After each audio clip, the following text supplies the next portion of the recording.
اور کہنے لگی مجھے نہیں پتا تھا کہ تم مجھ پر اس طرح کا بھی شک کر سکتے ہو ورن، تم نے مجھے بہت ڈس اپوائنٹ کیا ہے۔ مجھے کچھ احساس ہوا کہ واقعی میں ضرورت سے زیادہ ہی ریئیکٹ کر گیا۔ میں آرام سے بھی وہاں اسے لے آ سکتا تھا، اسے سمجھا سکتا تھا۔ روتے ہوئے وہ بیڈ پر بیٹھ گئی۔ ہم دونوں کو لڑتے ہوئے ہماری بیٹی سربھی دیکھ رہی تھی۔ فوراً سے وہ اپنی ماں کے پاس آ گئی اور کہنے لگی ممی کیوں رو رہی ہو؟ وہ اپنے چھوٹے چھوٹے ہاتھوں سے اس کے آنسو صاف کرنے لگی۔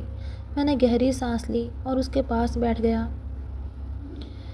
وہ جھٹ سے پیچھے ہٹی۔ میں نے اس کا ہاتھ پکڑ لیا تھا تو اس نے میرا ہاتھ جھٹکا تھا۔ وہ کہنے لگی چھونا بھی مت مجھے، آئی ہیٹ یو۔